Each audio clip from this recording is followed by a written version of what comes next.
Halo guys, assalamualaikum warahmatullahi wabarakatuh. Halo semuanya. Selamat datang di podcast kita yang santai tapi penuh dengan ilmu ini, Tech Talk with Friends. Nah, saya Dian Saputra bakal jadi host kalian hari ini.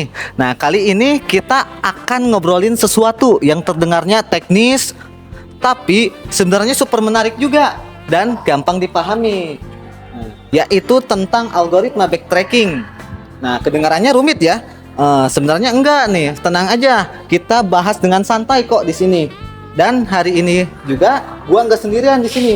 Sudah ada dua tamu keren di sini. Yang pertama ada rekan Rangga Nurizwan, seorang mahasiswa informatika Universitas 11 April yang sudah sering ngoprek algoritma dalam dunia nyata ya. Kabar Bang. Silakan duduk Bang. Gimana kabarnya Bang hari ini? Alhamdulillah baik. Alhamdulillah. Silakan disapa dulu buat teman-temannya. Halo semuanya, assalamualaikum, selamat pagi, siang, sore, malam. Terima kasih sudah mengundang saya di dalam podcast ini. Semoga saya bisa dapat sharing untuk pendengar dan penonton di sini. Kita juga di sini seneng banget nih.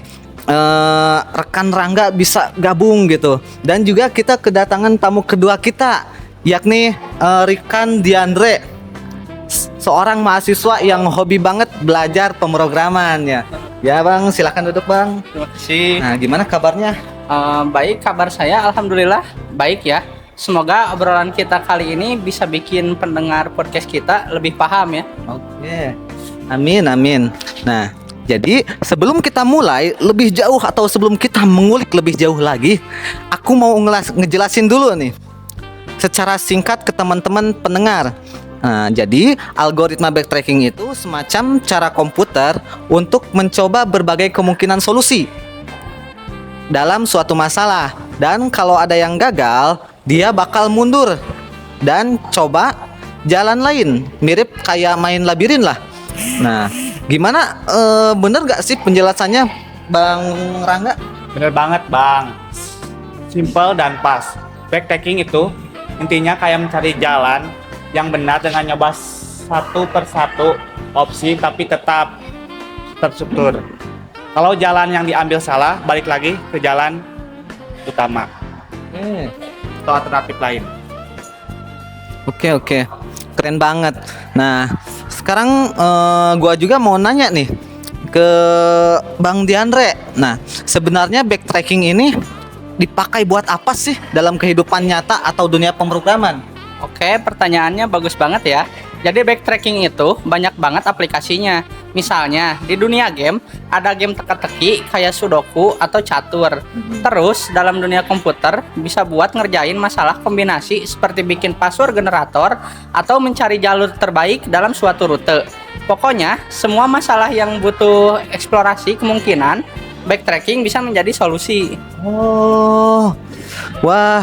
Jadi ini nggak cuma buat hal-hal yang rumit juga ya, tapi juga bisa buat hal sehari-hari gitu. BTW, gua juga penasaran nih ke Bang Rangga. Waktu lu pakai backtracking, ada pengalaman menarik nggak sih atau tantangan tertentu? Banyak Bang, ada dong. Salah satunya yang aku ingat itu waktu bikin fitur rekomendasi di aplikasi. Jadi kita harus mencocokkan preferensi user dengan banyak opsi. Dan itu kayak puzzle. Tantangannya adalah gimana kita supaya algoritma ini gak terlalu makan banyak waktu, karena kalau datanya banyak bisa jadi lambat banget. Makanya kita butuh strategi supaya lebih efisien kayak running. Waduh, planning gengs. Udah ada istilah baru lagi nih. Eh, di sini juga saya ingin tanyakan ke Bang Diandre. Bisa dijelaskan nggak sih apa itu planning? Tentu, jadi running itu ibaratnya kayak kita nggak perlu ngecek jalur yang udah jelas salah. Misalnya, kalau main labirin ya, lalu kita tahu bahwa itu jalan buntu, yang nggak usah diterusin, karena ini bisa menghemat waktu dan tenaga dalam proses backtracking. Walah. Oke. Masuk akal sih. Nah, jadi intinya kita belajar buat kerja lebih pintar. Bukan cuma lebih keras ya. Walah. Nah, BTW, gua juga mau ngajak teman-teman pendengar nih buat coba bayangin nih. Misalnya nih, kamu main puzzle angka.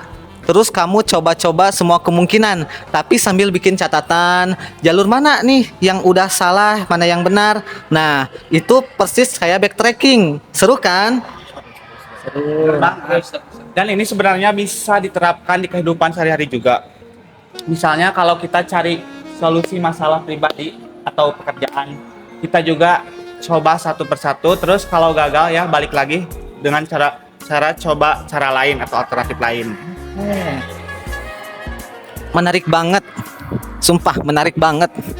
Nah, sekarang gua juga mau masuk ke bagian fun fact-nya nih. Katanya, bukan kata gua ya, katanya. Backtracking ini dulu ditemukan buat masalah catur. Bener nggak tuh, Bang? Oh iya, bener banget. Awalnya memang banyak dipakai di permainan kayak catur. Misalnya, buat nyari langkah terbaik dari sekian juta kemungkinan langkah dalam permainan. Jadi, ini memang algoritma yang awalnya dikembangkan untuk menyelesaikan masalah yang kompleks. Kompleks. Keren banget.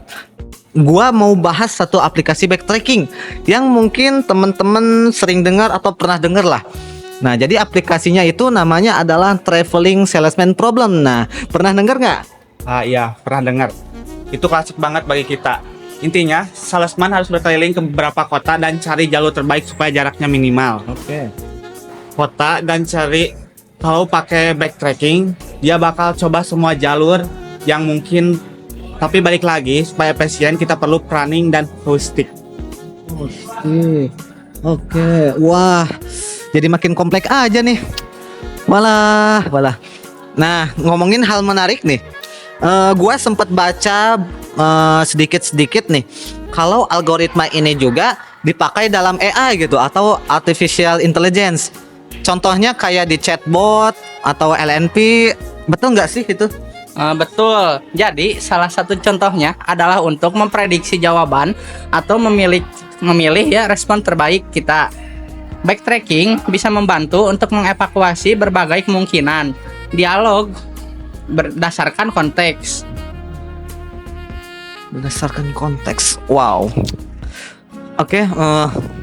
Jadi teknologi yang kita gunakan sehari-hari ini sebenarnya banyak gitu yang memakai algoritma ini. Ada lagi contoh yang mungkin relatable gitu buat pendengar kita.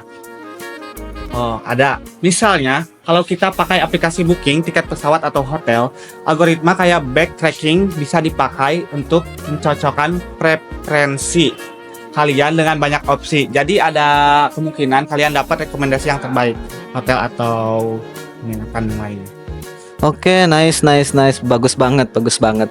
Nah, oke, sebelum kita tutup ya. Ini mah tutup beneran ya.